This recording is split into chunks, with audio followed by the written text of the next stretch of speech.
जिसको अक्षय नवमी भी कहते हैं। कब है? जम के बोलो जरा। कल।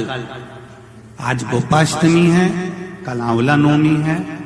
और आप सबसे निवेदन करूंगा कि आंवला नवमी के दिन शाम के समय पर आंवले के वृक्ष के नीचे घी का दिया लगाकर कनक धारा स्तोत्र का पाठ अवश्य करें। नहीं आता हो तो मोबाइल पे उसको सुने। पर एक बार आंवला नवमी के दिन आंवले के वृक्ष के नीचे कनक धारा स्तोत्र का पाठ चाहे संस्कृत में चाहे हिंदी में करना चाहिए। उससे साल भर लक्ष्मी की कमी नहीं आती और आनंद का अनुभव करो। एक कितना सुंदर संवाद यहां पर लिखा हुआ है। देव उठनी एकादशी के दिन भगवान उठेंगे और देव उठनी एकादशी के दिन भगवान उठकर अपना कार्यभार भगवान शंकर जी से लेंगे। उससे पहले ऐसा नहीं है कि केवल देव उठनी एकादशी पर भगवान उठेंगे। आज जब आंवला नवमी का दिन आया और भगवान नारायण ने शयन करते करते अपनी करवट को थोड़ा सा बदला और बदलने के बाद भगवान की अर्ध निंद्रा हुई और नींद थोड़ी सी जागी और जागने पर लक्ष्मी जी उनके चरणों के पास में विराजी थी। और विराजते से लक्ष्मी जी ने भगवान विष्णु जी से निवेदन करा, मेरे मन का एक संशय है, मैं आपसे कहना चाहती हूं।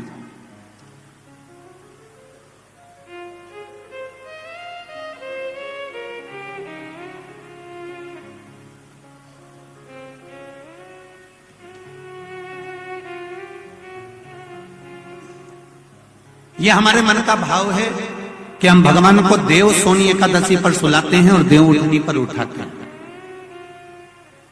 पर हमारी श्रीमद् भागवत कथा कहती है, शिव महापुराण की कथा कहती है, अग्नि पुराण, पद्म पुराण, नर्मदा पुराण हमको वर्णन करती है।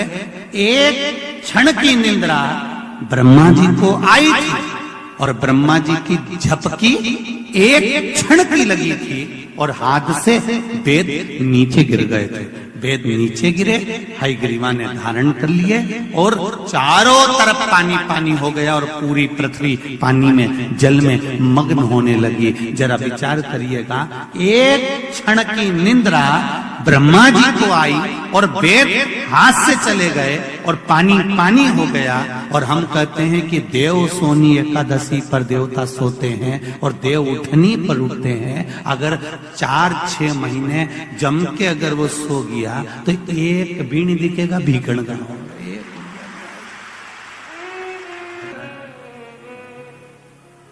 ये सोने की तो भगवान की लीला। अगर सही तरीके से देखा जाए तो मेरा परमात्मा कभी नहीं सोता। वो तो हर पल, हर घड़ी, हर क्षण आपके लिए तत्पर बैठा रहता है। आपने आवाज लगाई और वो भागा। देव सोनी एकादशी पर भगवान सोए और देव उठनी एकादशी पर भगवान उठ रहे हैं। उससे पहले जो आंवला नवमी आई, इसको अक्षय नवमी कहा जाता है, इसको आनंद की नवमी कहा जाता है, भंडार भरने वाली नवमी कहा जाता है। उस दिन दिया गया, भरा गया, पुण्य समाप्त नहीं होता, इसलिए इसको अक्षय नवमी भी कहा जाता है। तो लक्ष्मी जी के मन में भाव उत्पन्न हो गया। लक्ष्मी जी ने कहा, प्रभु मेरे को पूछना है आपसे कुछ, मेरे मन का संशय मिटा दीजिए। तो भगवान ने पूछा, वो संशय कौन सा?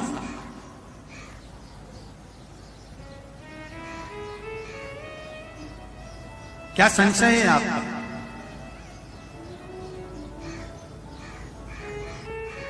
मेरा संशय केवल इतना सा है, क्या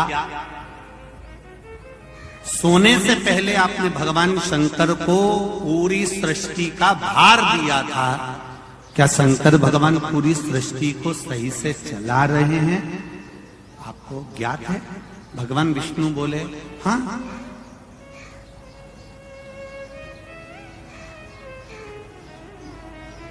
चला रहा। संशय मिटा दो। भगवान ने कहा, कौन सा संशय? मुझे थोड़ी सी परीक्षा है। अभी तक नारायण भगवान करवट लिए थे, आज नारायण भगवान सीधे होकर पूछ रहे हैं परीक्षा आपको लेना है? हाँ, लक्ष्मी विचार कर लेना।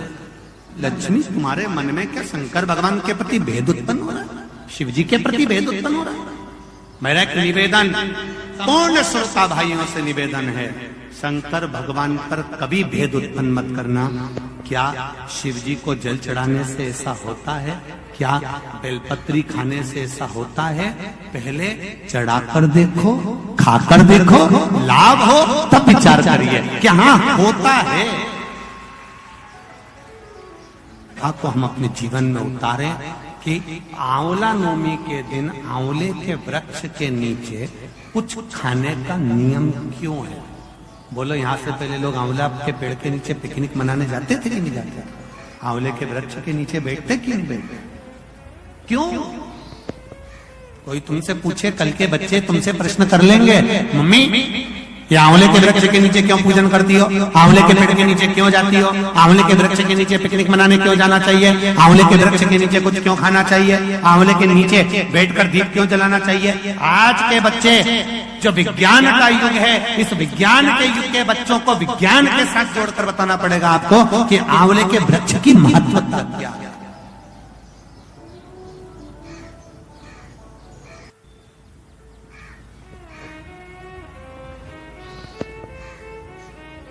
जिस जगह पर आंवले का वृक्ष होता है, उस आंवले के नीचे बैकुंठ का निवास होता है। इसलिए भोजन आंवले के वृक्ष के नीचे करें। कल आंवला नवमी है, आंवले के वृक्ष की पूजन मेरी माताएं, मेरी दीदियां, मेरी बेटियां जब करें, भाई लोगों से भी निवेदन है, समय निकाल कर, केवल माताओं के लिए आंवले का वृक्ष नहीं है, आपके लिए भी है।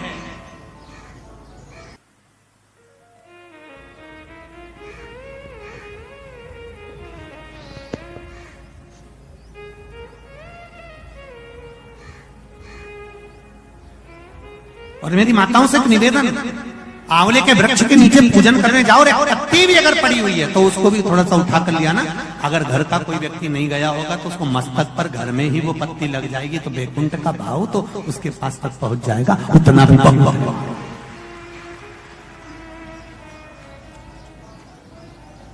हमने मारवाड़ में देखा है कि आंवले के वृक्ष की पूजन करते समय माताएं आंवले की छाल का भी स्मरण करती है। अपनी चीटी उंगली अंगुष्ठ से मारवाड़ी माताएं उसको भी अपने पल्लू में लेकर आती है, दीप प्रज्वलन करती है, उसको अलमारी में लाल वस्त्र के अंतर्गत तिजोरी में रखती है। क्यों? क्योंकि वो बैकुंठ का एक हिस्सा, बैकुंठ का एक भाव।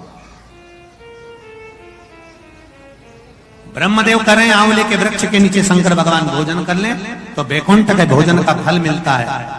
बैकुंठ के भोजन का फल, हाँ, लक्ष्मी जी ने उसी समय पर आंवले के वृक्ष के नीचे भोजन की व्यवस्था करी। शंकर भगवान भोजन करने के लिए बैठे, जैसे ही माता लक्ष्मी ने भोजन लगाया है, शंकर भगवान ने एक ग्रास भोजन को लिया, पाया और उठकर शंकर भगवान चले गए। थोड़ी देर बाद वापिस लौट कर आ गए, बैठ गए। पूछा महारानी ने, माता लक्ष्मी ने, मेरे शंभु, मेरे बाबा, मेरे भोलेनाथ, मेरे प्रभु कहाँ चले गए थे आप भोजन की थाली को छोड़कर? तब शिव जी कहते हैं, कोई 4 संत भूखे रह गए थे, उनको भोजन कराने चला गया था। लक्ष्मी जी ने कहा, आप सृष्टि के सही संचालन कर रहे हो, मैं जान गई आपको कि आप सृष्टि के सही संचालन करता हो। एक मन की अभिलाषा है, अगर आप पूरी कर दें तो, एक मन की अभिलाषा है, आप अगर पूरी कर दे तो। शिव जी ने पूछा, क्या? मेरा मन है, आप अगर ब्रह्म मुहूर्त में सुबह का समय भोजन ग्रहण कर रहे हैं तो शाम का भोजन भी मेरे ही इस बैकुंठ में श्रवण भोजन ग्रहण करें। शिव जी ने कहा, शाम को तो मैं पार्वती के साथ भ्रमण पर निकलता हूं, पर दोपहर के समय पर मैं आपके यहाँ भोजन करने फिर आऊंगा। अब की बार लक्ष्मी जी ने भोजन कराने बैठने से पहले माता लक्ष्मी ने 5 चींटियों को एक डब्बी में भरकर बंद कर दिया।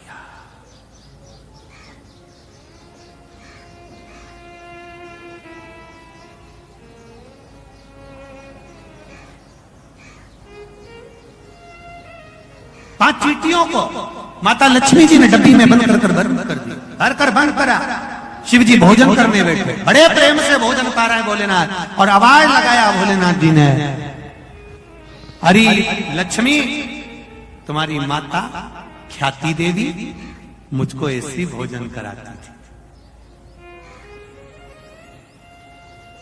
तुम्हारी माता ख्याति देवी भी मुझे ऐसे ही भोजन कराती थी और मैं प्रेम से पाता था।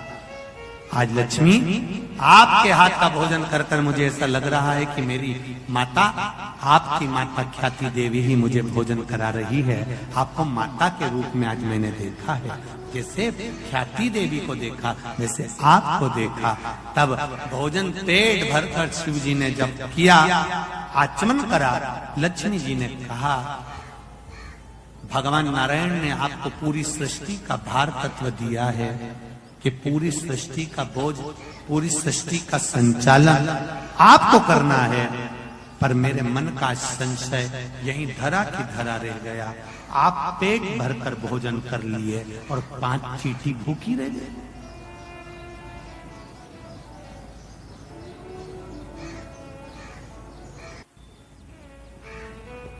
पांच चींटियां भूखी है। शिव जी मुस्कुराकर बोले, अरियो लक्ष्मी, कौन कहता है कि 5 चींटी भूखी? कहां है चींटियां?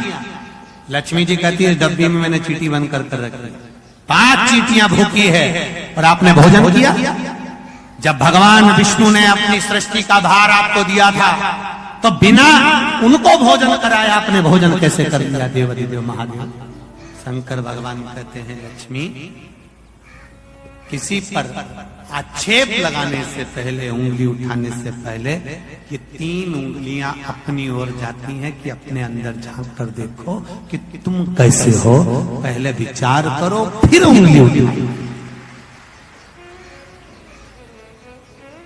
लक्ष्मी जी, पहले डब्बी में जो चींटियां हैं उनसे पूछो, उनने भोजन किया कि नहीं किया?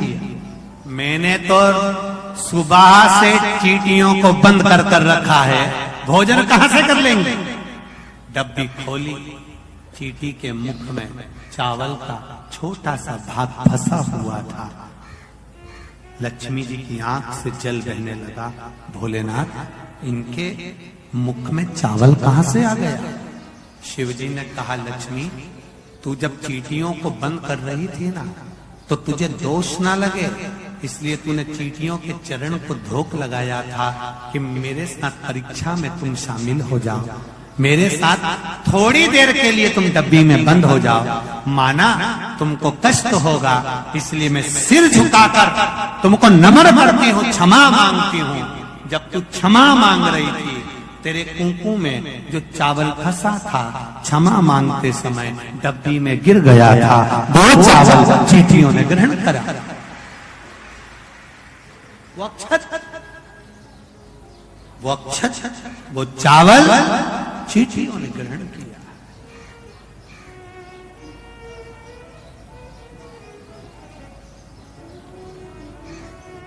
महाराज, वो चावल जो चींटियों ने ग्रहण किया,